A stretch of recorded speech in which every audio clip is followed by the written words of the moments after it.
Muy buenas tardes, con el gusto de saludarles. Gracias por acompañarnos a esta tertulia de derechos humanos, ahora con el tema de los fundamentos de los derechos humanos. Me da muchísimo gusto que nos acompañen. Gracias por estar aquí. Saludo a Armando, a Iván, bienvenido, Laurita, Lolita, Rocío. Nos acompaña como invitada la doctora Susana Vargas. Bienvenida, doctora. Gracias por acompañarnos. Abrimos esta sesión a invitados también, pues, para compartir y socializar un poco el conocimiento de aquello que vamos trabajando. Creo que la sesión magistral que tuvimos la semana pasada sobre los fundamentos de los derechos humanos por parte del doctor José Antonio Núñez Ochoa nos dejó un grato sabor de boca, sobre todo para el análisis, la reflexión para poder profundizar, de eso se trata este programa, para poder profundizar, poder discutir ideas y sobre todo ampliar el conocimiento, discutir lo que en estas sesiones ya después de que tuvimos a un experto y después de haber tenido oportunidad de revisar algunos documentos, alguna información, algo que particularmente nosotros querramos compartir nos va a ayudar muchísimo para ir cerrando ideas y para ir tratando de avanzar en los grandes dilemas de los derechos humanos, como lo es ahora el fundamento. Imagínense qué importante es hablar del fundamento de los derechos humanos. Eh, Quisiera recordar que la tertulia no es un foro de opiniones personales. Nos vamos a establecer y a dirigir sobre puntos ya previamente comentados, estructurados, algún autor, alguna idea. Vamos a retomar ahorita algunas de las posturas que se estuvieron hablando en la sesión magistral del doctor Núñez. Si alguien tiene algo que compartir y nos puede señalar cuál es la fuente de dónde surge esta información para que a su vez la sumemos dentro de nuestro proyecto de investigación, nos va a ayudar mucho. Entonces, la idea es de lo que ya está escrito, de lo que tenemos ya previamente analizado y demás, tratar de discutir sobre eso. De eso se trata, ¿no? Si hablamos de algún autor, si hablamos de una postura, si hablamos de alguna idea previamente analizada y sabiendo el origen de cuál es la fuente, que la podamos desarrollar y qué mejor comentar porque finalmente los grandes maestros decían que estos programas de posgrado, en este caso un postdoctorado, no es volver a revisar conceptos, no es estar hablando de cosas que ya sabemos, sino verlo con otros ojos, una perspectiva diferente, con ideas que seguramente saldrán de otras personas y porque tenemos diferentes análisis, puntos de vista, etcétera. Entonces eso nos va a ayudar mucho a enriquecer nuestra sesión, como las tertulias pasadas, en esta ocasión, insisto, sobre los fundamentos de los derechos humanos. Bien, eh, quisiera, si no tienen inconveniente, empezar con algunos datos que pongo sobre la mesa y que pudiéramos discutir sobre lo que se planteó la semana pasada en relación a los fundamentos de los derechos humanos. Y simplemente mencionando que para su servidor, a mí me llamó mucho la atención y quiero compartirlo con ustedes y que a su vez puedan externarnos también su forma de revisión, de análisis, de pensamiento sobre estos puntos que estamos mencionando y que vamos a retomar, insisto, de la tertulia de la semana pasada. Fíjense qué importante, al momento de hablar de la figura del maestro, todos de alguna manera tenemos esta figura. El maestro no solamente es el que da clases, que muchas veces ubicamos, bueno, es el profesor de tal institución. No, maestro es el que ha caminado más, ¿no? El maestro es el que tiene más años de experiencia, el que ya recorrió ese camino. Somos maestros para nuestros hijos, somos maestros para la gente que nos sigue desde un aula, en una dependencia pública, en algún lugar donde nosotros tengamos más camino andado, ese es el maestro. Entonces, quedar claro que todos tenemos un poco de esos, inclusive desde el punto de vista, repito, creo que el ejemplo más claro son nuestros hijos, que los vamos moldeando y de ahí los primeros grandes maestros.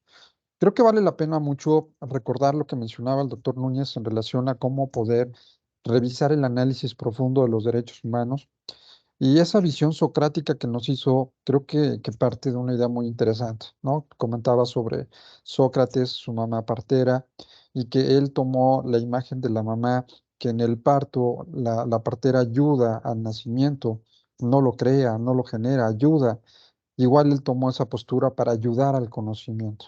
El conocimiento existe, te voy a ayudar a que se externe, se visualice, se pueda discernir ese conocimiento. Entonces, la mayéutica socrática como un punto de vista para el estudio y análisis de los derechos humanos se me hace algo que creo que vale la pena que lo podamos mencionar. Em, Sobre todo esa parte filosófica de aquello que se nos mencionó como un esquema, digamos, mínimo necesario para entender los derechos humanos, como las prerrogativas sustentadas en la dignidad humana y que son necesarias para que el ser humano alcance sus potencialidades en el orden a su esencia. Esta visión que nos dio muy filosófica, pero muy profunda y que créanme que yo lo he ejercitado en las clases que imparto y me ha funcionado porque de ahí surge el origen de entender la justificación de los derechos humanos, la razón de ser de los derechos humanos y que desgraciadamente a ustedes les habrá pasado, estoy seguro, que cuando hablan con gente que no conocen de derechos humanos, por supuesto que hay una gran discrepancia y sobre todo que empiezan las grandes discusiones porque no se tiene a bien un conocimiento, digamos, desde un punto de vista claro, ¿no? Desde un punto de vista de sus orígenes, de su estructura, de su magnitud. Entonces, creo que este punto que nos comentaba el doctor Núñez de entender las potencialidades en el orden de la esencia del ser humano. Y quisiera cerrar mi participación entendiendo algo que insisto, creo que puede ser la raíz, porque se hablaron de los fundamentos jurídicos, de los fundamentos históricos y los fundamentos filosóficos. Lo jurídico, creo que bien que mal, se ha trabajado, que las leyes, los tratados, un poco la sinergia con todo esto que hemos tenido de novedad desde la reforma constitucional que hablaba ya del cambio radical a derechos humanos, hasta lo que existe actualmente, los temas de convencionalidad, todos estos principios internacionales que se han generado, jurisprudencia internacional, etcétera, para entrar a un análisis muy interesante para entender el fundamento y la razón de ser de los derechos humanos, la esencia y el accidente. No sé si recordarán algo muy importante. Lo que nos interesa a nosotros en el fundamento de los derechos humanos es la esencia. ¿Cuál es la esencia de los derechos humanos y cuáles son esos accidentes de los derechos humanos? Y repito, nosotros en lo que debemos de poner mucha atención y trabajar es sobre esa esencia de los derechos humanos. Porque finalmente los derechos humanos lo tenemos por el simple hecho de estar en el género humano, de ser parte de esta humanidad, el simple hecho de ser personas como tales, por el simple y real hecho de ser personas, y que ahí entraría el concepto del origen de que todos tenemos derechos humanos. Pero ¿qué es o cuáles son los conflictos que se mencionaban en la sesión anterior sobre aquello que puede hacer lo complejo para su entendimiento? Y en este caso se hablaba de lo accesorio, las propiedades del ser por ser parte del ser, como comentaba en este caso el doctor Núñez en su exposición. Fíjense, propiedades del ser por ser parte del ser. El ser somos nosotros y las propiedades del ser son las que, ahora sí que su nombre lo indica, le son propias. Y aquí nos hablaba, bueno, el ser, la persona humana, esa es la esencia. Y el accidente que si es de color negro, que si es de edad, que si es un adulto mayor, que si tiene ciertas características especiales. Eso es lo que hace el accidente. Y no sé si recuerdan, por ahí Jorge Olvera nos hizo favor de subirnos al grupo la sentencia que hablaba el doctor, donde se señalaba en Estados Unidos eh, que las personas de color, perdón, que los seres humanos de color no eran personas humanas, ¿no? No eran seres humanos por el color. Nos estamos yendo al accidente, no a la esencia de los derechos humanos.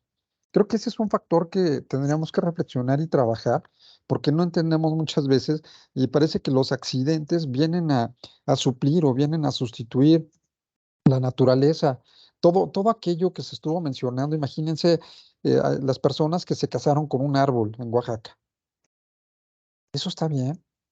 O el solimonio, ¿no? Que me puedo casar yo solo, o sea, conmigo mismo. O esa persona me impactó cuando mencionaba que son ya como casos chuscos que habría que revisar desde el punto de vista de las consecuencias y de aquello que se ha considerado más que libertad, ya un libertinaje total y absolutamente desbordado de, por ejemplo, de aquella persona que se determinó como perro y ya se le reconoce como perro. O aquel adulto mayor que se le dio la condición en Europa como niña de 8 años. Un adulto mayor de 50 y tantos años que fue reconocido como niña de 8 años. Por lo tanto, fue adoptada. ¿Qué cosas tan complicadas se nos presentan al momento de analizar este tipo de casos relacionados con los derechos humanos? Bien, pues quise abrir un poco la discusión sobre lo que se planteó la semana pasada y abro los micrófonos para poder escuchar a los demás. Adelante, por favor, quien quiera hacer el uso de la voz, los escuchamos. Rocío, adelante.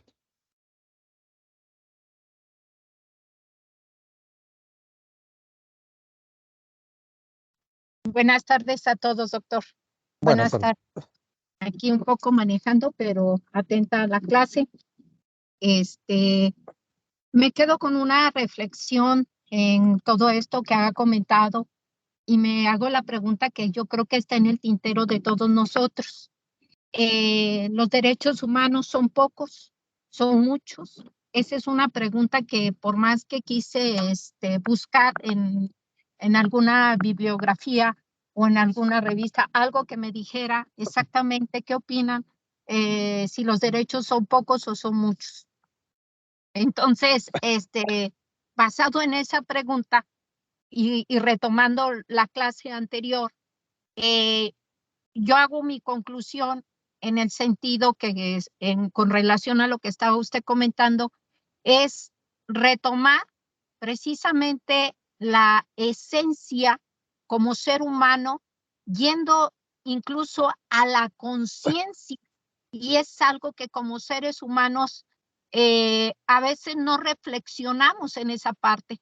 Por allí uno de nuestros compañeros señalaba esta cuestión que hizo al doctor y decía, bueno, y la conciencia, ¿hasta dónde debemos de llegar como seres humanos para reflexionar en cuestión de la esencia, yendo a la conciencia de cada uno para ser mejores personas? Llego a la conclusión en el sentido de que los derechos humanos y su progresividad se va a perder esa esencia o ese tope o ese límite y vamos a lo mejor a llegar a un desorden, cansar, tratar de, ahora sí, de dar derechos a todo mundo sin llegar a una conciencia eh, debidamente. Es decir, yo le apuesto más a que no debemos de, yo creo que la carencia en los derechos humanos es la parte de la ética y la parte de los valores, más allá de la legalizar tantas situaciones que merecen también mi respeto, como lo que acaba de comentar. Estaba viendo incluso una mujer que alegaba que tiene derecho a tener sexo con los muertos. Entonces dije yo, híjole, pues sí, a lo mejor sí, ¿no? Viéndonos a ver hasta dónde vamos a llegar.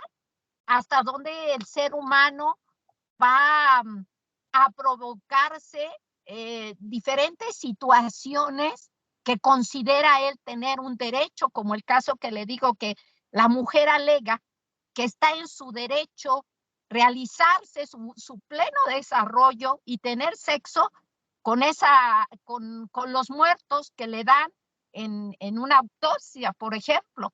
Entonces, siento yo que se está desparramando, no sé si sea la palabra correcta, pero debe de haber, considero yo, un límite en cuanto al ser humano yendo a la conciencia para saber cuál es su esencia y la progresividad de estos derechos humanos. Ese es mi punto de vista, porque yo incrustaría más en que debemos de tener más reglas éticas que yéndonos a legislar cosas extrañas que se están yendo a otro tipo de niveles, ¿no? Ese es mi punto de vista, es cuanto, doctor, y es cuanto a los compañeros. Gracias. Gracias, Rocío. Y sí, efectivamente, lo que comentas es algo muy claro. Hay que irnos a la esencia, por eso era bien importante partir. ¿Para qué estamos aquí? ¿Cuál es el propósito? ¿Cuál es el papel del ser humano? Y sobre esto, delimitar aquello, ojo, para tomarlo también como una premisa de discusión que se mencionó la semana pasada y que tiene una lógica muy clara. Todo derecho, consecuentemente, tiene una obligación. No hay que perderlo de vista. ¿En dónde está el freno? El que decía Rocío hace un momento. ¿En dónde está el freno que se nos comentaba la semana pasada? Canadá, por una cuestión de libertinaje, ¿me puedo casar con animales? ¿Es posible esto? ¿Es posible ya desbordar aquello que todo tenemos derecho, los derechos de los ríos que se mencionaba la semana pasada? Eh, Casarme conmigo mismo, a mí se me hace una cuestión totalmente incongruente, absurda, o casarme con un árbol, ¿no? Son circunstancias que van más allá de lo que es la esencia propia del ser humano. Entonces, ojo, lo que dice Rocío, y hay que tomar muy en cuenta también esta parte de que al hablar de derechos humanos tenemos que acercarnos a los límites a través de estas obligaciones humanas. Un factor que no hay que perder de vista. Armando, adelante, por favor. Hola, ¿qué tal? Buenas tardes. Doctor, me parece muy interesante la charla que tenemos. Eh, yo creo, me imagino hace 100 años discutiendo, o no, incluso no discutiendo, porque no se consideran los derechos humanos que hoy tenemos reconocidos. Quizás para esa época parecerían un poco exagerados. Hoy, precisamente usted, el tema que trata de este individuo en Canadá que pretende casarse con un animal, bueno, con animales, pues hoy nos parece desfasado o de locos quizás, pero híjole, la verdad, como vamos evolucionando y van evolucionando las teorías, probablemente dentro de unos 30 o 40 años, pues sí se ha considerado un derecho. Leía un texto muy interesante que se llama Ética y Derechos Humanos para Bibliotecas y Archivos de Pedro López López, que me costó mucho conseguir este texto. Y él nos dice por ahí que desde el relativismo ético, dice postura según la cual los valores están ligados a épocas y culturas. Entonces, híjole, pues ¿no será que en un momento llegaremos a una época donde esto se pueda considerar un derecho humano? ¿O de acuerdo a las culturas, doctor? Es mi pregunta, digo, y analizando este autor que me parece muy interesante este texto, ¿eh? Por mi parte es todo, solamente quería poner sobre la mesa mi comentario. Muchísimas gracias. Y si nos puedes compartir el documento, si lo pudieras subir al grupo, te lo agradeceremos mucho. Creo que todo esto abona y sobre todo saber que, bueno, existen diferentes puntos de vista al respecto, pero yo creo que si la filosofía como un área del conocimiento que a su vez, imagínense, por tantos años se ha considerado de los hombres sabios, de la gente culta, de los hombres que piensan, ¿no? Que razonan adecuadamente, debemos de partir, insisto, de esta esencia, no perder de vista la esencia del ser humano. ¿Para qué estamos? cuál es nuestra finalidad, cuál es nuestra razón de ser. Y de ahí vendrían lógicamente los límites. Ahorita, si alguien más quiere hacer algún comentario sobre lo que está diciendo Armando, por favor, adelante. Quiero también aprovecharnos, como hicimos una sesión con invitados, me da mucho gusto también darle la bienvenida a Juan Carlos Martínez. Él está conectado desde Colombia. Él es sociólogo y de hecho nos hizo favor de dar una plática de la argumentación sociológica de los derechos humanos, que quien guste está en YouTube, se las hago llegar con mucho gusto. Él como sociólogo y aparte como experto en derechos humanos, con la especialidad que tiene en derechos humanos, fue un análisis muy interesante. Así es que bienvenido por acompañarnos, Juan Carlos. Eh, y bien, ahora le cedemos el uso de la voz a Lolita. Adelante, por favor. Hola, buenas tardes a todas y a todos. Fíjense que yo leyendo al respecto de este fundamento de los derechos humanos, encontré algo que se me hizo muy interesante. Hablaba de la universalidad de los derechos humanos y decía que cómo ha cambiado los conceptos, que en un principio pues se refería a que fuera mundial y que ahora este concepto de universalidad tiene que ver con las diferentes facetas de la vida del ser humano.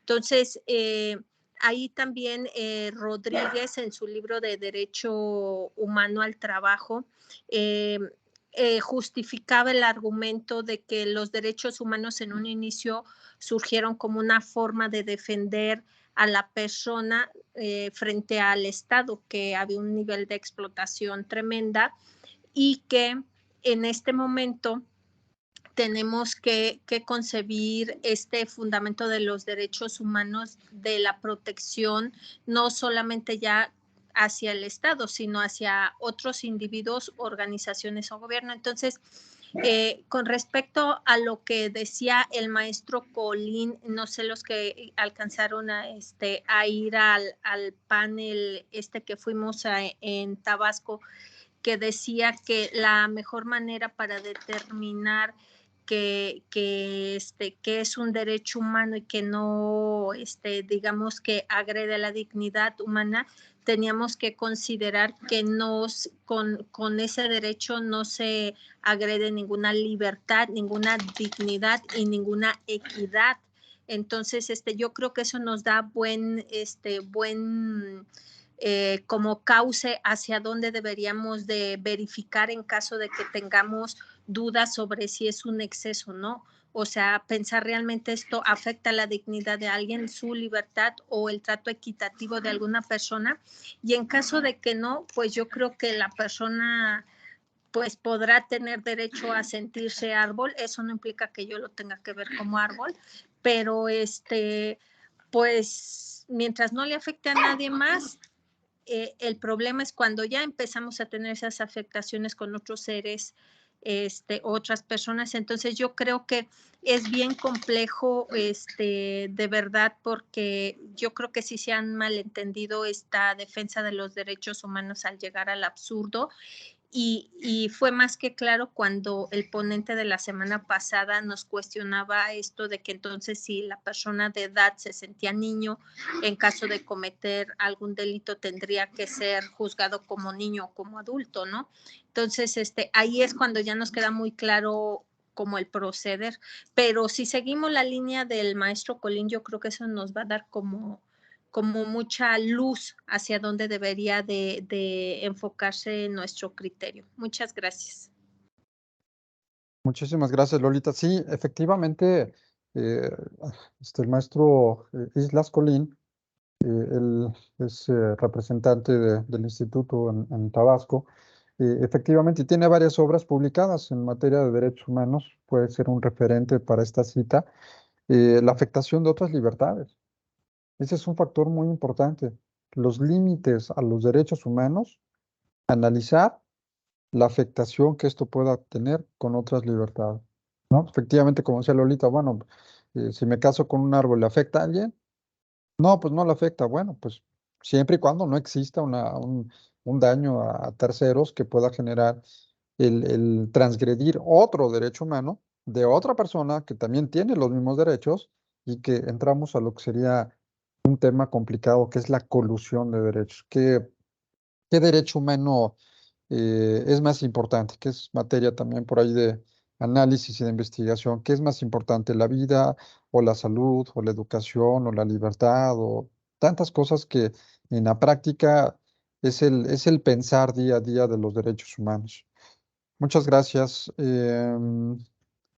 Estaba alguien más. Por aquí tengo nuevamente a Armando y a Lolita. No sé si sea una segunda intervención. Armando, No, ¿no? doctor, perdón. Lolita, ok, perfecto, muy bien. No, Eh, doctor, creo que se me olvidó bajar la no te, manita. Gracias. no te preocupes. ¿Alguien más? Estamos analizando, insisto, los fundamentos de los derechos humanos bajo la óptica de saber quiénes somos. Creo que valdría mucho la pena hablar de estos puntos. ¿Quiénes somos? ¿Cuál es nuestra naturaleza? ¿Cuál es nuestra razón de ser como seres humanos? Y todo esto para saber realmente el fundamento de estos derechos, que si bien es cierto, son muy amplios, también es cierto que en la práctica, ya lo hemos comentado, existe una gran violación de estos derechos porque pareciera que es un abismo de posibilidades y que quedaría como una carta Santa Claus de todo lo que como persona tengo acceso cuando sabemos que hay limitantes, que hay circunstancias que me niegan esa consolidación de ese derecho. Leonardo, adelante, por favor.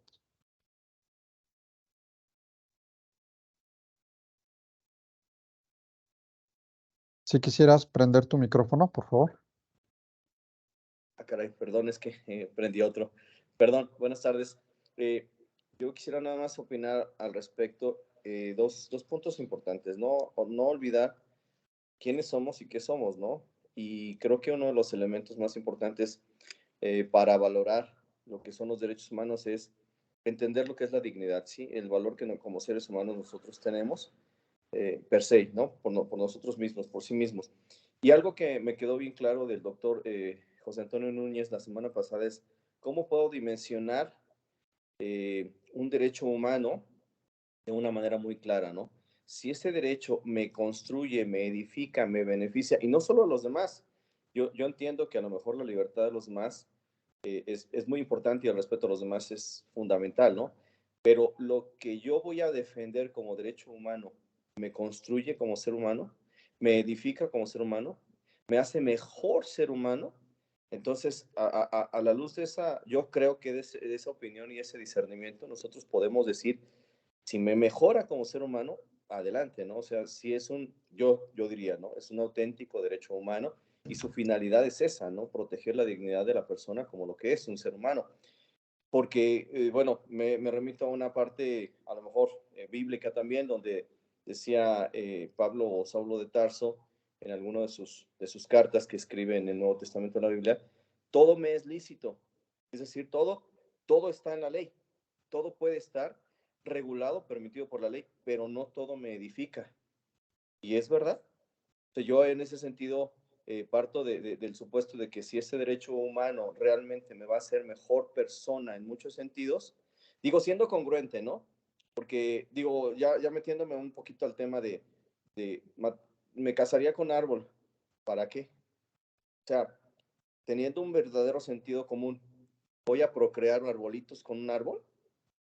Sí, porque se supone que la esencia del matrimonio en origen era eso, ¿no? O sea, si me voy a casar con un árbol para procrear y para formar una familia, caray, ¿eso me va a beneficiar? ¿Realmente es posible? ¿Me está revaluando o valorando como ser humano? Digo, es un punto de vista y en ese sentido yo sí me quedaría con esa opinión del doctor José Antonio Núñez. Y bueno, es mi aportación, mi opinión al respecto. Muchas gracias. Gracias, Leonardo. Sí, y efectivamente eso que dices es bien importante, saber cuál es la finalidad de aquellos actos que se están mencionando como derechos humanos. Y no sé si recuerdan ahorita un poco en ese contexto, nos ponía el caso de lo que sucedió en Alemania en la época de los nazis, que inclusive les recomiendo, de hecho vamos a tener una visita guiada como comercial, a la Suprema Corte y al Museo de la Memoria y Tolerancia en México. Si quieren ir, bienvenidos, nos coordinamos. Si no, de todos modos, si el día que puedan ir a la Ciudad de México, si no lo conocen, por favor, vayan al Museo de la Memoria y Tolerancia. Es un museo especializado en temas de derechos humanos, el mejor que hay en México y de los mejores en el mundo. Esto nos abre el panorama porque mencionando lo que decía ahorita Leo en relación a lo del doctor Núñez, la parte de el tema de todo aquello que se ha establecido como legal, ¿no? Que está dentro de un marco legal, pero que no es legítimo.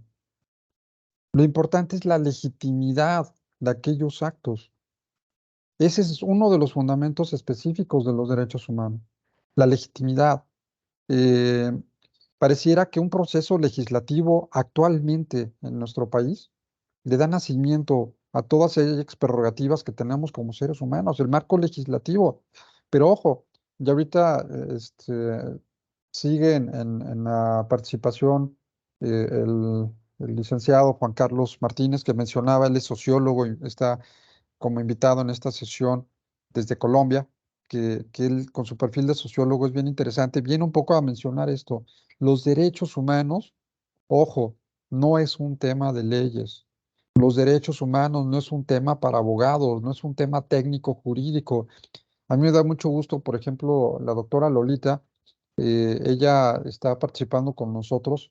Ella es doctora en administración y está en un programa de derechos humanos, pero qué bueno, porque así demostramos que esto no es una cuestión técnica exclusiva de leyes, sino que debemos de entrar, y por ejemplo, en este caso a Leo, a Yasmín, entiendo que les llama mucho estas bases religiosas del fundamento religioso, que también es otra de las áreas que se pueden sustentar para defender los derechos humanos. La parte de la argumentación, por supuesto, legal es importante, pero imagínense una argumentación sobre los fundamentos de los derechos humanos desde un punto de vista filosófico. Se habló de Sócrates, pero hablemos de Platón, hablemos de Aristóteles, hablemos de Spinoza, hablemos de Nietzsche, hablemos de todos los grandes sabios, sacaríamos cosas bien interesantes a la luz de la filosofía, a la luz de la religión, a la luz de la antropología, a la luz de la historia. Se hizo un análisis histórico, ¿no? A la luz de la Biblia, ¿no? Se hicieron menciones de uno de los documentos más importantes en la historia de la humanidad que trae una carga muy interesante de pensamiento sobre la naturaleza y la esencia del ser humano. Si es que todo esto nos abre un panorama para abrir el esquema de los derechos humanos y por favor salirnos del esquema que esto es un tema de abogados, de gente que estudiamos derecho y de leyes. Eso es totalmente una gran mentira. Juan Carlos, adelante, por favor. Bienvenido. Muy buenas noches. Primero que todo, quiero agradecer la invitación que nos hizo el doctor Sergio para participar en este espacio.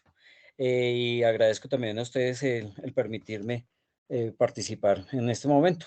Sobre este tema, pues es claro que el tema de derechos humanos, pues primero que todo no debería ser totalmente derechos humanos porque ya en diferentes regiones del mundo se han empezado a observar los derechos de la naturaleza. Acá en Colombia, por lo menos, aunque la Constitución Política de 1991 demostró diferentes pautas de cómo se debían considerar los derechos humanos, algo que ayudó también a que se abriera mucho más el espectro, a que no fueran derechos únicamente de personas o como seres humanos, sino también de seres sintientes y sentipensantes. Sentipensante es un término que el padre de la sociología acá en Colombia, el profesor Orlando Falsborda, dio a conocer porque pues para él no era suficiente que solo los humanos fuéramos los que pudiéramos hablar sobre nosotros y sobre la vida de únicamente los humanos, sino también tener en cuenta tanto animales como vegetales. Entonces, porque son seres sintientes y a la vez muchos de ellos sentipensantes. No hay que descartar esto. Orlando Falsborda, nuestro padre de la sociología en Colombia, él lo tenía muy en cuenta y buscaba, era ante todo eso. Él fue una de las personas que ayudó a construir la Constitución Política en 1991, haciendo grandes aportes, y dentro de estos aportes pues estaba el tema de seres sentipensantes. Además de eso, pues está el tema de la lógica y de la razón. Pues en lo que se hablaba, lo que mencionaba la doctora anteriormente, de una mujer que quería que se le reconociera el derecho de hacer el amor con una persona muerta, pues a mí me parece que ya eso ya se sale un poco de la racionalidad y de la lógica. Entonces, pero de resto, pues sé que en Argentina hace alrededor de unos 10 años se alcanzó a legislar para que se reconocieran los derechos de un chimpancé. Es que no recuerdo bien si era un chimpancé, un orangután o una persona o un ser de este tipo, un animal. Y en otras ocasiones también se ha reconocido como los derechos de los perros y los gatos, cómo pueden ser reconocidos como miembros de la familia. Entonces ya se les está dando otro tipo de reconocimiento que era muy necesario que se diera. Básicamente era eso y les agradezco mucho. Muchas gracias por acompañarnos, Juan Carlos, desde Colombia. Tu visión como sociólogo, pues es muy interesante porque reiteramos que hay que tener diferentes posturas, diferentes ideas. Y esto que comentas, pues es algo fundamental.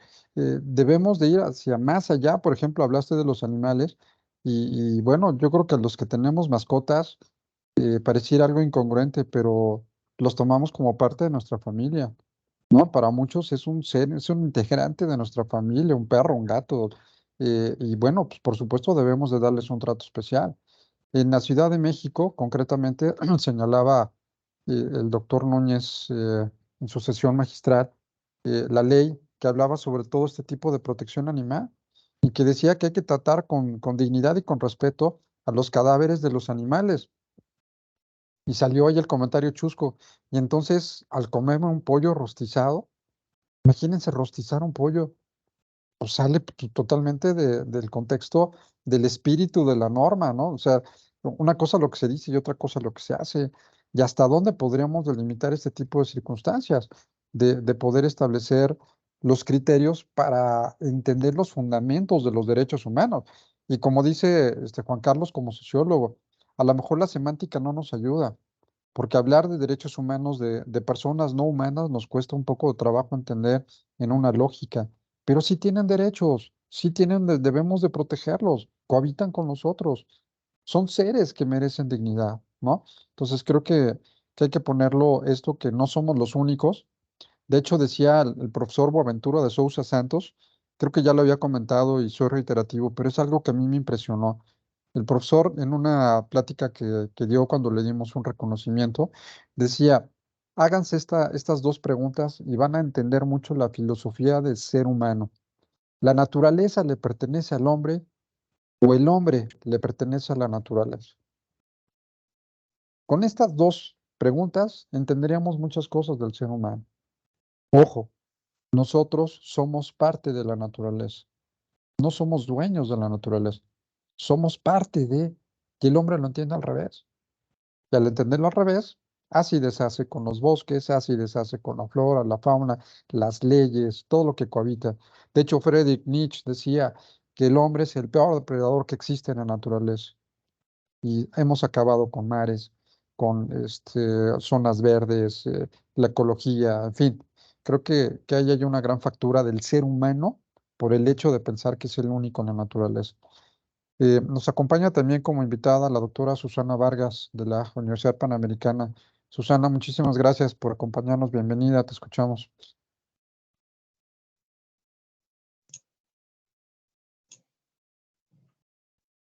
Muchas gracias. Gracias, doctor, por la invitación. Y bueno, muy contenta de escuchar las reflexiones de todos ustedes, de los doctores. Y nada más quería yo compartir o dar mi opinión, mi reflexión respecto a lo que están hablando. Tuve la oportunidad también de ver, no completa, pero sí una gran parte de la ponencia que ustedes tuvieron a bien compartirnos de los fundamentos de los derechos humanos, que por cierto es una ponencia extraordinaria, deja mucho para la reflexión y el conocimiento. Y yo creo que comparto lo que decía la doctora Lolita y el doctor Leonardo, en el sentido que pues los derechos humanos o este límite que se hablaba de cómo ir otorgando derechos o ver qué es un derecho humano, yo creo que el límite que podemos encontrar o razonar es precisamente que los derechos humanos no debemos pensar que son absolutos, ¿no? Sino que son relativos, en el sentido de que frente a esta dignidad humana que hablaba el doctor Leonardo, pues está la dignidad humana del otro, ¿no? De la otra persona. Y ese debe ser el límite en cuanto a ir reconociendo cuántos derechos humanos habría que ir valorando, ¿no? Y también, por ejemplo, compartir que escuché una conferencia muy interesante del doctor Manuel Atienza, perdón, que ya ha hablado también, que nos podría ayudar respecto de este tema.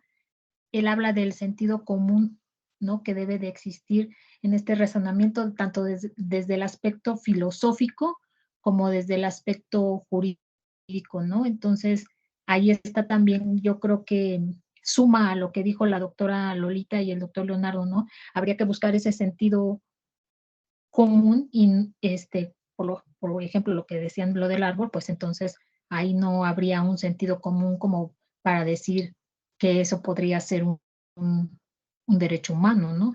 Entonces creo que sí se van abriendo más derechos humanos, pero habría que ir viendo y aportando nosotros como investigadores o académicos cuáles son estos límites en cuanto a los razonamientos, al sentido común, a lo que dicen también, como usted bien dice, ¿no? No solo los juristas, sino los filósofos, los sociólogos, ir viendo estos fundamentos históricos, filosóficos y jurídicos de los que hablaba el doctor en la ponencia de los fundamentos de los derechos humanos, ¿no?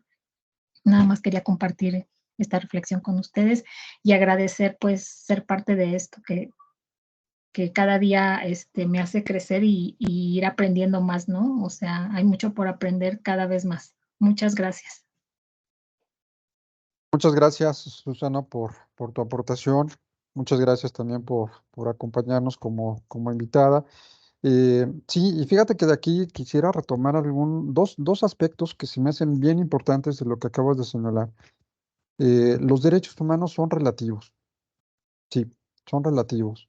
Y citaste a Manuel Atienza, curiosamente va relacionado uno con el otro. Manuel Atienza es el padre de la argumentación jurídica en Iberoamérica, principalmente todas las ideas de Robert Alexi, pero finalmente las trae a Iberoamérica. Y en el caso de Manuel Atienza, algo que se me hace fabuloso, a él le entregamos el premio Dignidad, el premio Dignidad por parte del instituto, por los trabajos que ha hecho en temas de dignidad humana. Y en la entrevista y en la conferencia que él dio para nosotros en esa ceremonia, fue algo que me llamó muchísimo la atención, porque decía, fíjense, el gran debate que se hace por muchos años sobre pensar en estos temas, qué es el derecho, qué son los derechos humanos, él respondía con dos palabras. Y se me hace de veras algo brillante por lo que mencionaba. ¿Qué es el derecho o qué son los derechos humanos? Entrando ya a una situación más específica, es argumentación. No hay más. Argumentar, sustentar, convencer, profundizar, dar el sustento, la razón de ser de las cosas. Por eso la argumentación, hoy por hoy, puede ser la respuesta a muchas de las grandes preguntas que estamos haciendo. La ponderación, ¿qué es más importante, la vida o la salud? ¿Qué hacemos? ¿Lo dejamos libre o lo dejamos preso? Cuando hay una infinidad de derechos en colusión, no sabemos. Cada caso es diferente. Cada caso es distinto. Tendrá condiciones diferentes. Pero ¿qué hay que hacer? Sustentar. Por eso es tan importante la argumentación. Ahora, imagínense, si a la argumentación que normalmente se hace limitadamente desde el punto de vista jurídico, la argumentación jurídica. Pero le ponemos argumentación sociológica, una argumentación religiosa, una argumentación antropológica. Están invitados, abro el comercial, el próximo jueves inauguramos en el instituto la división de Derecho Indígena e Interculturalidad. Dirán, bueno, y para muchos, ¿y qué es esto? Imagínense qué interesante dar argumentos de defensa de los derechos humanos a través de la interculturalidad, a través de la esencia propia de los grupos indígenas. Sus propias condiciones, tradiciones, entran cuestiones sociológicas, antropológicas, históricas, pero es un sector muy vulnerable de los derechos humanos, porque estamos hablando de nuestra riqueza cultural, de las etnias. Bueno, ¿cómo puedo dar argumentos a través de una visión del derecho indígena como un grupo vulnerable? ¿Se les había ocurrido alguna vez? Sería interesante saber. ¿O cómo puedo dar una argumentación con perspectiva de género cuando estoy hablando que si se procesa a Juan contra Pedro, no sé quién es Pedro? Ah, pero deberías de saber que Pedro tiene discapacidad, y deberías de saber que Pedro es un adulto mayor, y deberías de saber que Pedro no tiene educación, y deberías de saber que Pedro no tiene para pagar un abogado. Entonces ya me interesa Pedro en lo particular con una perspectiva de género. Y eso no lo sabemos. Son los detalles, puntos y finos para llegar a lo que es el fundamento y la defensa de estos derechos humanos. Por eso ahorita que decía Susana, ¿son relativos? Sí. Y qué bueno que citó a Manuel Atienza, porque finalmente él nos da la pauta de entender esto a través del sustento, que es el sentido de los derechos humanos, nos va a dar el pensamiento, el razonamiento a través de la argumentación. Así es que, Susana, muchísimas gracias. Lolita, adelante, por favor. Sí, miren compañeros, a mí me gustaría compartirles con respecto a lo que decía uno de nuestros compañeros que depende del contexto y de la época, lo que se entiende por derechos humanos. Ahorita tengo abierto aquí el reporte del INEGI 2022 sobre los hechos presuntamente violatorios de derechos humanos.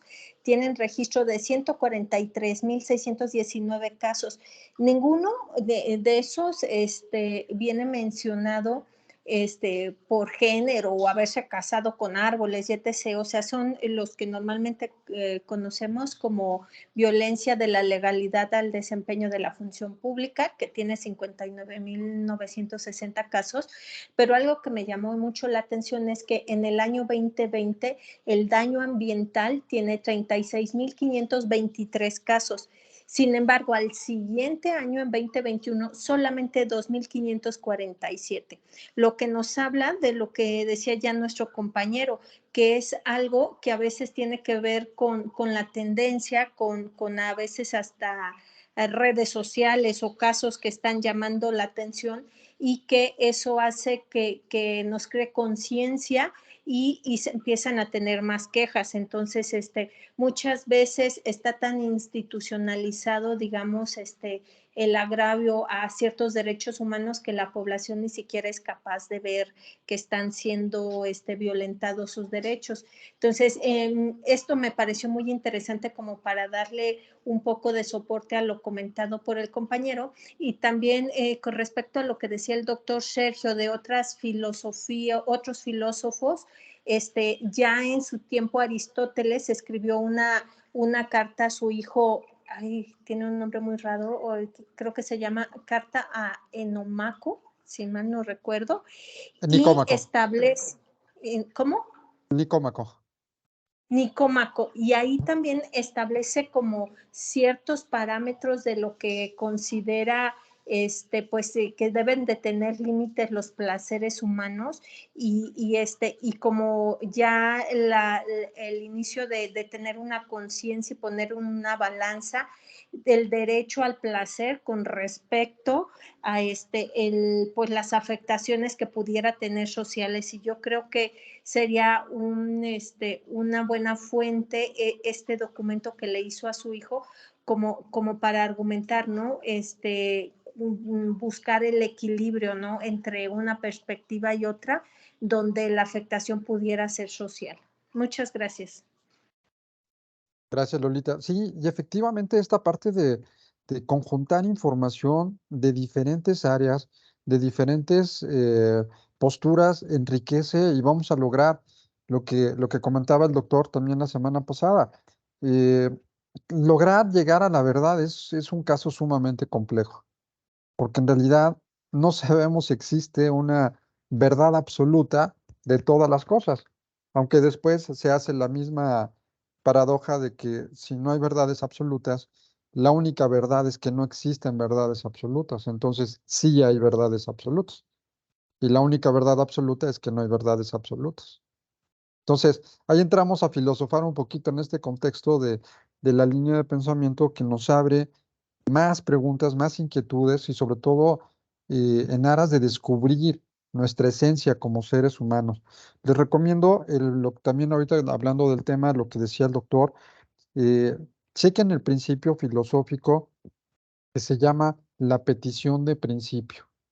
Petición de principio. Y ahí viene el sustento de hacia dónde vamos como seres humanos.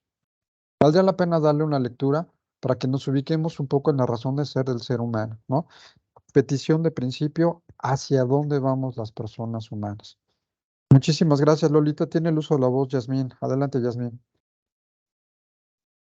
Sí, nada más comentar que a mí sí se me hacía un tanto complejo esta situación de comprender los derechos humanos, porque esta cuestión trata también de como niveles de conciencia. Yo alguna vez estaba platicando con Leo, ¿y qué tal si queda estos derechos humanos a la comprensión de una persona que no tiene la suficiente conciencia o el nivel de conciencia que perfeccione a la humanidad? Nosotros yo creo, para que haya una tutela de los derechos humanos, principalmente debemos conocer quién es el ser, conocer la parte antropológica, filosófica, la cuestión ética y, bueno, ver qué es aquello que nos perfecciona, reconocernos como una prolongación de lo que como Dios. Pues como si Dios se haya vaciado en vasijas y nosotros somos estas vasijas. Y nosotros tenemos que ir a la perfección, no a la destrucción. Todo lo bueno es aquello que me va a construir, todo lo malo es aquello que me va a destruir. Entonces, en esta conciencia debemos estar para poder para que sea efectivo la tutela de los derechos humanos. Otra cuestión que a mí me llamaba mucho la atención es que nosotros somos como si fuéramos orugas experimentando el potencial que podemos llegar a tener, como muchas de las ocasiones no lo sabemos, pero podemos llegar a ser mariposas. Diferente decían de los ángeles ya tienen potencialidades que ya las realizan, pero el ser humano aún está a punto de descubrirse. Y esto es lo que nosotros debemos hacer, caminar, caminar, caminar. Y en algún momento esto yo sí pienso que puede llegar a ser beneficioso para la humanidad. Solamente requiere un estado de conciencia diferente y nos tendríamos que meter en cuestiones de la metafísica para determinar esos niveles de conciencia, pero creo que quien juzga no tiene que tener un nivel de conciencia bajo, porque si no va a ser muy permisible. Entonces, para mí, yo la otra vez decía, Leo, se me hace como si fuera esta cuestión hasta que llegó anticipadamente al estado de conciencia que en la actualidad tenemos. Llegó anticipadamente. Necesitamos evolucionar en conciencia, porque muchos dicen, bueno, y aquel que mató, ¿cómo yo le voy a otorgar derechos humanos si él no se portó como un humano? Sí, pero resulta que tú sí eres un ser humano que tienes una conciencia evolucionada y que necesita respetar a esa persona porque no sabes qué situación de vida esa persona tuvo. Además, tiene un estado de conciencia limitado, pero los que juzgan sí deben de tener una visión diferente. Gracias, sería esa mi intervención. Sí, muchas gracias, Yasmín. Me gustaría, veo que está por acá el magistrado Hugo Bermúdez. Le voy a ceder el uso de la voz primero a Laurita, que tiene alzada la mano, pero después de Laurita, Hugo, si fuera posible como magistrado, nos pudieras dar alguna, pues algún tipo de antecedente en relación a lo que decía ahorita Yasmín, tú como juzgador, creo que nos ayudaría muchísimo tu experiencia. Laurita, adelante, por favor. Gracias, buenas noches a todos. Quería sumarme a los comentarios de la doctora Lolita y de nuestro invitado sociólogo respecto a un artículo que estaba leyendo de cómo inició estos derechos ambientales o estos derechos de la naturaleza por ahí del 2017, que son pues relativamente nuevos.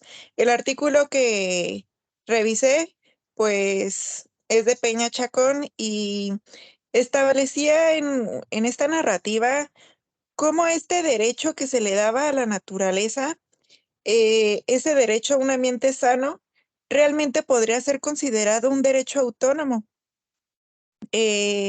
donde no solamente se estudie o se proteja esta naturaleza por la utilidad que tiene para el ser humano o por los efectos de la degradación que podría causar en otros derechos humanos, sino la importancia revestía en la relación que tiene la naturaleza con otros seres vivos, no tanto con el ser humano, que también estos seres vivos son merecedores de protección por sí mismos, que es, pues ya aquí se relaciona con lo que estaban ahorita comentando de justo la reflexión de Boaventura de Sousa de, oye, entonces, ¿el hombre le pertenece a la naturaleza o la naturaleza le pertenece al hombre? Eh, pues hacen una discusión de realmente observar como cuáles son los criterios por los cuales se protege a este derecho natural, en donde, al menos en este estudio en este artículo que revisé, llegan a la conclusión de que realmente no se pone a la naturaleza como un sujeto de derecho, sino que se está viendo ya sea a otros seres vivos o al propio ser humano como los seres a los que les favorece tener un ambiente natural sano, un ambiente en el que se puedan desarrollar integralmente y armónicamente los dos tipos de criaturas. Les voy a poner el artículo ahí en el chat del grupo y esa era como mi intervención, pero después escuchando a la doctora Yasmín, pues me estaba surgiendo la reflexión mientras ella la abordaba, que este nivel de conciencia también es difícil determinar como cuál es el correcto, cuál es el incorrecto, porque también va a obedecer de la distinta formación que uno tenga. Por ejemplo, si le preguntamos a un teólogo que también, pues, son personas muy estudiadas, que tienen ya como sus bases o principios sobre la conciencia humana, quizá distar mucho ese análisis o esos paradigmas o improntas que tenga sobre sensibilidad en distintos temas, a los que tenga un estudioso del derecho o a los que tenga un sociólogo, y no necesariamente uno tiene que ser pues más correcto o menos correcto que otros, porque creo que cada quien va a tener su propia verdad y ahí cae la relatividad que, híjole, no me acuerdo quién la mencionó hace un momento, pero pues haciendo esa reflexión dije, no, el doctor Sergio tiene razón respecto a que el derecho humano que va a salir victorioso, o no el derecho humano, sino la concepción o la acepción que se tenga hacia esa defensa del derecho humano, que va a salir triunfadora o vencedora, va a recaer en cómo se argumente.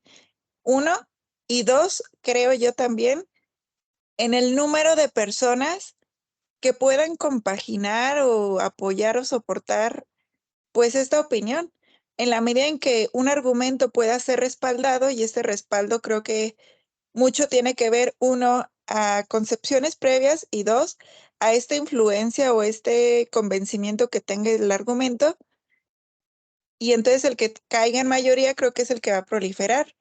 De esa manera, si el teólogo tiene argumentos muy convincentes, que esta influencia o esta convicción pueda obedecer a una cultura pues ya histórica o a pensamientos, improntas, paradigmas que se han formado a lo largo del tiempo, podrían ser superiores a las ideas innovadoras o viceversa. A lo mejor estas nuevas ideas pueden traer argumentos que son, pues sí, novedosos o nunca antes vistos o revisados, que puedan convencer a lo mejor conciencias eh, más clásicas, por así decirlo.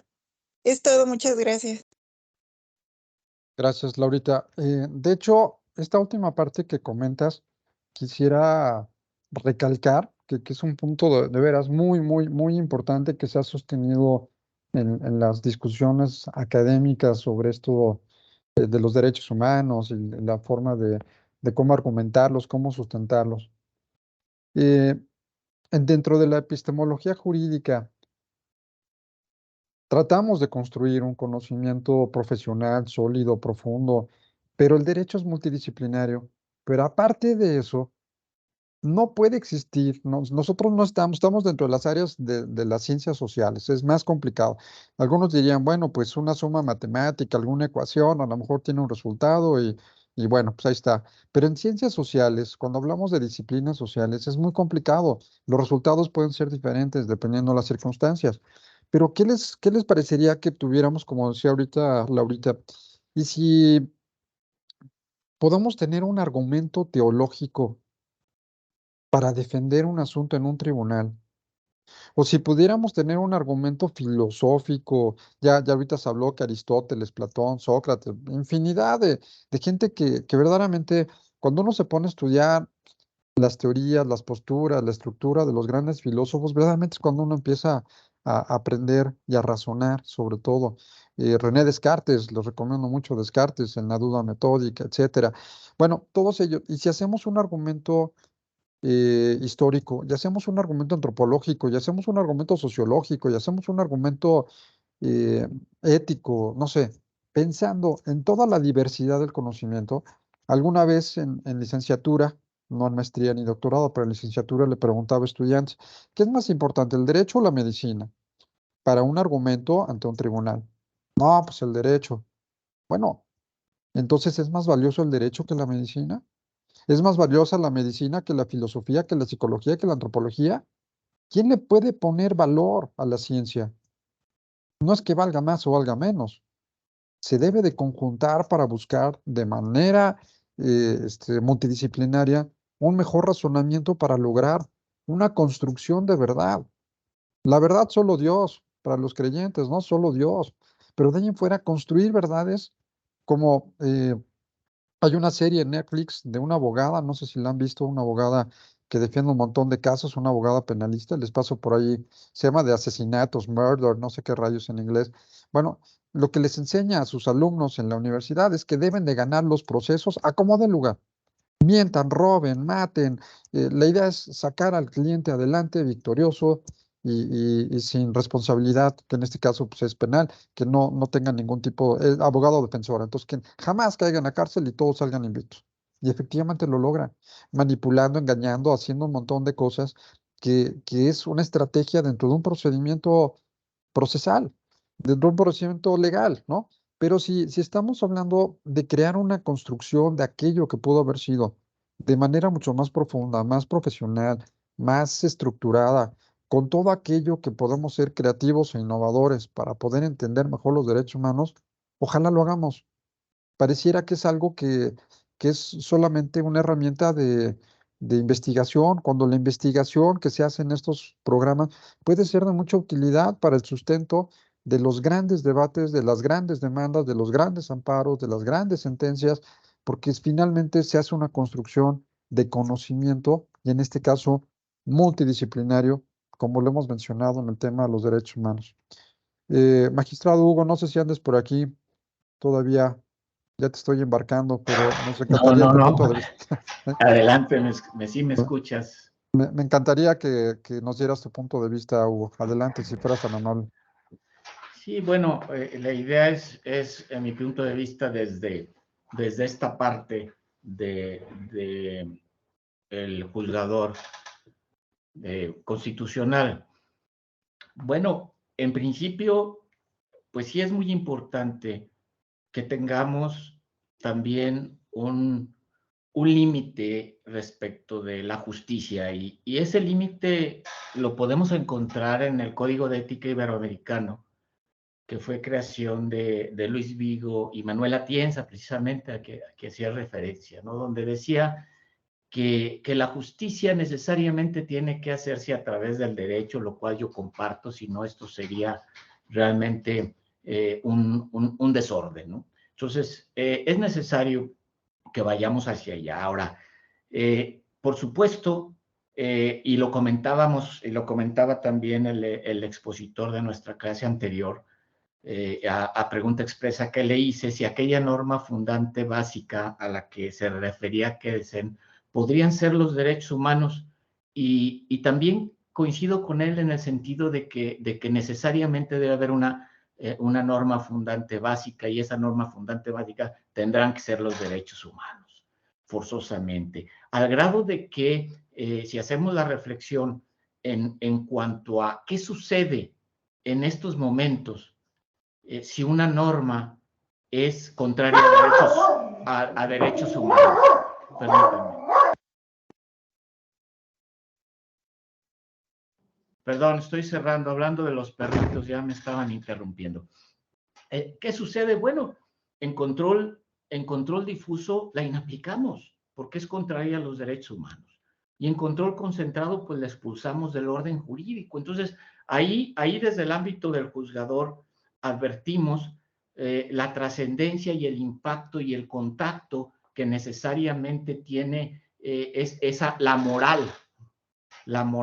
pero no cualquier moral, sino una moral objetiva y racional, que son los derechos humanos, del que debe estar informado cualquier disposición positiva, y del que debe estar informado cualquier decisión para poder llamar justa esa decisión.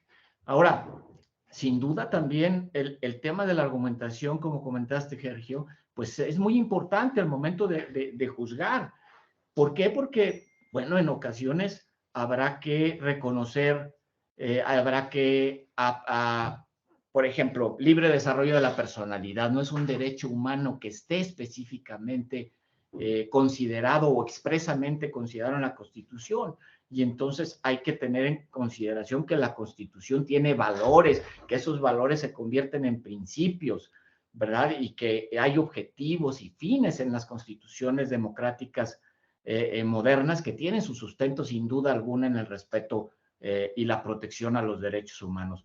Entonces, en ese sentido, a través de la racionalidad en la argumentación, podemos llegar a reconocer estos derechos humanos por todo lo que hemos platicado, ¿no? Pero sin duda a través de un argumento racional. No podemos simple y sencillamente decir el poder tener una relación con una persona fallecida es un derecho humano, porque saldría de todo contexto racional, ¿no? Y estoy hablando de un argumento racional en el contexto de Robert Alexy, ¿no? En cuanto a que debe haber coherencia, universalidad, etcétera, ciertas condiciones de racionalidad en nuestros argumentos para poder reconocer desde el ámbito jurisdiccional la posibilidad de existencia de un derecho humano, como por ejemplo lo hizo la Suprema Corte en México en cuanto a este derecho de libre desarrollo de la personalidad, que en otros países sí está considerado expresamente. Entonces, en ese sentido, es importante el tema de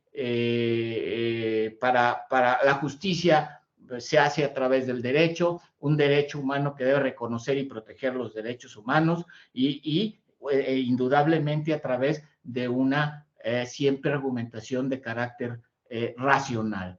Muchas gracias, Sergio. Podría yo abonar con esto participación.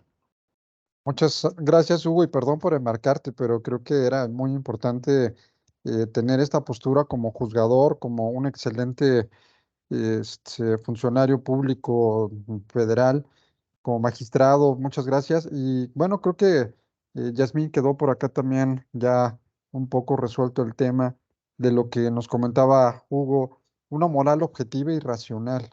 Creo que eso es un factor muy importante. Deben de basarse en estructuras, en argumentación objetiva, racional. Y bueno, aquí la importancia de ir conociendo las estrategias que nos van a ayudar a pensar. Les recomiendo mucho, ya ahorita este magistrado Hugo nos comentó, y les recomiendo mucho Principios y Reglas de Robert Alexy. Fundamental para que puedan entender un poco esta parte de los principios, los valores, la norma, los mandatos que se hacen de optimización para efecto de lograr el fin de la norma jurídica. Entonces, Principios y Reglas de Robert Alexi les van a ayudar mucho. Y bueno, pues creo que esa base argumentativa es importantísima para poder lograr los grandes retos que es el alcance y la lucha por los derechos humanos. Doctora Adela Vallejo, adelante, por favor.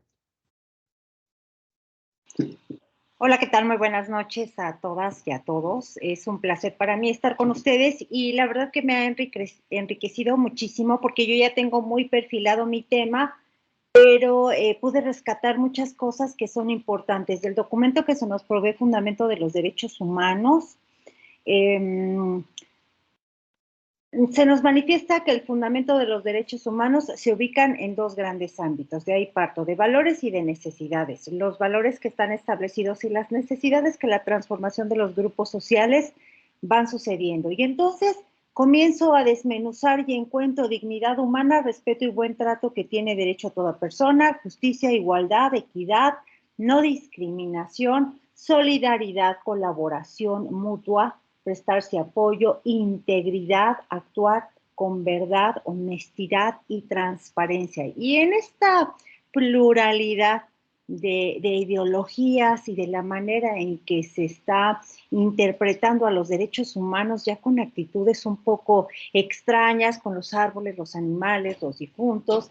Entonces, yo rescaté 4 visores que me gusta mucho utilizar cuando doy la materia de argumentación, que es el visor epistemológico, desde el visor de Jean Piaget, conocimiento, elementos del conocimiento, investigación de los fundamentos. Podemos partir de ahí para tener una base sólida. Posteriormente, la nociología de Pirrón de Ellis, que el conocimiento que estudia la naturaleza, la posibilidad, el origen, la esencia, los fundamentos.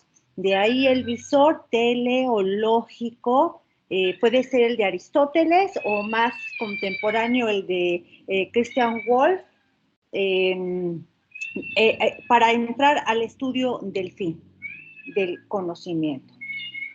El siguiente visor es el ontológico, desde la visión de Aristóteles, que se ocupa de la definición del ser. Este es muy importante, y de establecer ahora sí las categorías fundamentales o modos generales del ser, de las cosas, pero a partir del estudio y de sus propiedades.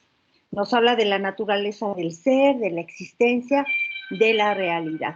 Considero que elaborar argumentos, explicar a los derechos humanos y su fundamento, de alguna manera, desde estos 4 visores filosóficos nos pueden quizá despersonalizar un poquito del capital cultural que tenemos y ser más objetivos y puntuales en la apreciación de los fundamentos de los derechos humanos. Y yo con estos visores es que le estoy entrando ya a mi artículo de Mask, y es así como lo veo, pero me ha enriquecido mucho escucharlos. Estoy en verdad muy entusiasmada porque pude rescatar muchas cosas que son muy valiosas y que es lo que tenemos que ir manifestando para proliferar en una cultura de paz.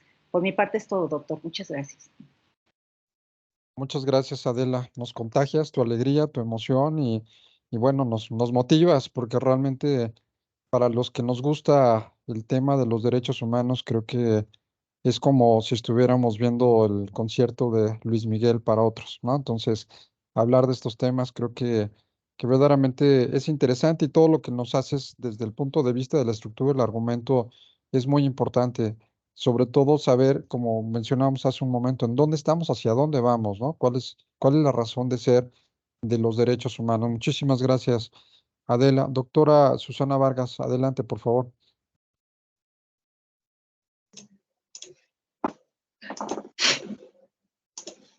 Gracias, doctor. Pues nada más dar mi opinión respecto a la persona que decía que cuando un juzgador tendría que tener una conciencia muy alta para poder manejar esto de los derechos humanos, es verdad, y yo creo que a partir de la reforma que se dio en 2011, en junio de 2011, del artículo 1 constitucional, aquí lo que ha faltado me refiero a México, es la capacitación, ¿no?, de los servidores públicos. Y no estoy hablando únicamente del poder jurisdiccional, sino yo creo que hablando de todo el poder público, tanto administrativo como jurisdiccional y los legislativos, ¿no? Donde tienen que tener esa cultura, que ya a lo mejor es lo que se refería de conciencia, esa cultura en materia de derechos humanos, que yo creo que les ha faltado mucha capacitación, no digo a todos, pero sí a varios servidores públicos, y sobre todo a esto que decía el señor magistrado, ¿no? De que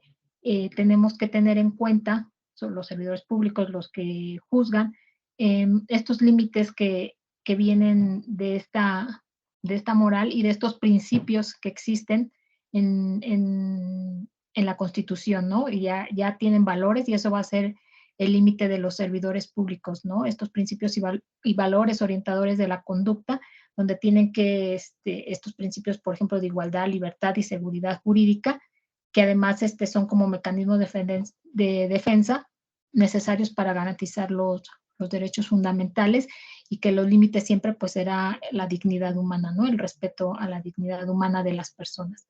Únicamente era eso, doctor. Muchas gracias. Muchísimas gracias, doctora Susana. ¿Alguien más? ¿Alguna otra participación? Estamos ya por cerrar la sesión. Creo que esta es la parte la parte especial, la parte importante donde podemos concluir, podemos cerrar ideas, podemos presentar posturas sobre lo mismo que estamos analizando, y verdaderamente esto es lo que enriquece finalmente el cierre de estos temas. Doctora Lolita, adelante, por favor. Sí, nada más ya con respecto a lo que hablan aquí de conciencia y de interpretaciones, etc., a mí me gustaría recomendarles pues hay una leidita a la escuela de Frankfurt. Recordemos que ellos en su momento eran como los principales defensores de la teoría crítica social, en la cual pues daban como ciertos elementos que se tenían que seguir. Ellos argumentaban pues que si no se tiene esta teoría crítica, si no se hace estos procedimientos, pues podrían llegar a aberraciones como lo que pasó en el Holocausto, ¿no? Finalmente ellos salieron huyendo de la persecución judía, y creo que tienen en sus trabajos, tanto Adorno como alguno de ellos, pues bastantes argumentos del proceso que ellos sugieren para poder generar teoría crítica y poder argumentar correctamente pues las posturas. Muchas gracias. Excelente, muchísimas gracias. Sí, por supuesto, la postura crítica siempre ha sido fundamental. De hecho, esa es una de las grandes aportaciones que ha existido en la investigación, de ver la tesis y la antítesis, ver, no solo, por ejemplo, yo voy a hacer una investigación sobre, no sé, los fundamentos de la existencia de Dios. Bueno, pues, ¿y qué pasó para los ateos? ¿Y qué piensan? ¿Cuál es la postura? ¿Por qué ellos niegan la existencia de Dios? Y muchas veces es interesante entrar a conocer otras formas de pensar, que inclusive en investigación han hecho que se cambie de postura aquel que está investigando, ¿no? A tal grado de que no conocía qué hay del otro lado de la moneda, ¿no? Entonces todo esto nos enriquece. Bien, estamos ya casi cerrando. No sé si existe alguna otra participación de nuestros asistentes. No sé si por acá el doctor Moisés y Jorge Olvera, el maestro doctor Iván, Esaú, no sé si quisieran hacer algún comentario final, alguna postura para cierre. Adelante. Sí, doctor, muchas gracias. Pues los he escuchado con mucha atención. La verdad es que las reflexiones tienen la connotación de precisamente la construcción de los derechos humanos, que es en el plano filosófico. Un poco he tenido la oportunidad de estar revisando algunos microsistemas basados en los derechos humanos. Yo creo que es importante saber vincular los aspectos filosóficos, es decir, esa construcción jurídica, toda la construcción que implica el revestimiento pues, de los derechos humanos, pero sí es importante también poder generarse un microsistema. El microsistema es la operatividad de ese propio derecho humano. y creo que es importante que estos derechos fundamentales cada vez los asimile, los adopte más todo sistema jurídico, toda vez que entonces, si no se hiciera de esa forma, efectivamente se quedaría en el plano filosófico, lo cual es muy importante, pero creo que la trascendencia es generar esa transformación en cuestiones jurídicas, sino también en una realidad, en una vigencia en la que una sociedad determinada pueda ir cambiando y evolucionando como sociedad, en su parte cultural, en su idiosincrasia. Es decir, ese desdoblamiento importantísimo, y creo yo, y tengo la convicción, que el único camino, la única vía, creo que es la elaboración precisamente de los microsistemas de los derechos humanos. Entonces, creo que es importante, estas reflexiones también son extremadamente complicados elaborarlos. Le digo, estoy teniendo la oportunidad ahorita de estar revisando un par de sistemas o microsistemas aquí en el estado de Querétaro, que tiene que ver con las cuestiones penales, y después de que ya logra aterrizarse ese microsistema en derechos humanos, lo que sucede es que deben tener una certificación, ¿no? Es decir, una acción. Esos sistemas están apegados a la estricta metodología, desde luego, al aumento del derecho humano, que son las teorías. Entonces, pues dejo ahí mi reflexión, doctor. Muchas gracias. Excelente, muchísimas gracias, Esaú, por tu reflexión. No sé si alguien más quisiera dar alguna otra aportación. Bien, si no hay ninguna otra participación, pues creo que el objetivo, como en las demás tertulias, es, repito, abrir espacios, sobre todo, a mí me interesa muchísimo que gente con tanta experiencia como ustedes y que cada uno somos maestros, vamos a llamarlo así, maestros del área en la que nos desempeñamos por haber caminado más. Entonces, siempre las aportaciones que puedan generarse de diferentes formas de pensar es bien interesante, es bien importante. Por eso, cualquier aportación sobre lo que ya se ha expuesto nos va a nutrir mucho porque finalmente hay veces que no hubiéramos visualizado esa postura si alguien más no nos lo señala, ¿no? A lo mejor nunca nos hubiéramos puesto a pensar otra visión diferente, como el vaso medio lleno y medio vacío, ¿no? Algunos lo verán medio vacío, otros medio lleno, pero esa postura es muy importante y bueno, pues agradecerles por su asistencia, agradecerles por sus aportaciones. La siguiente semana tendremos la cátedra magistral del profesor Juan Rojas de la Universidad de La Habana. Eh, Les va a quedar muy bien, es un cubanito muy agradable que nos va a hablar de aquello que todavía desconocemos como un elemento que debemos de tomar en consideración, que es la innovación aplicada a los derechos humanos. Hay un derecho humano a la innovación, pero más allá, cómo generar estas estrategias para conocer mejor, para aplicar mejor, para educar mejor en temas de derechos humanos. Entonces, pues bueno, hacerles esa cordial invitación el jueves, si quieren acompañarnos también a esta plática sobre derecho indígena e interculturalidad, que puede ser, insisto, un argumento más para defender los derechos humanos.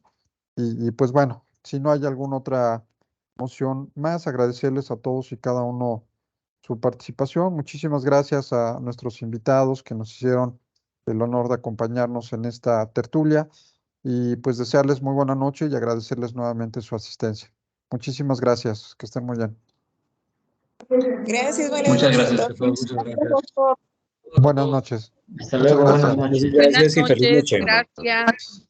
Gracias, buenas noches. Saludos desde Colombia. Igualmente, gracias. Saludos.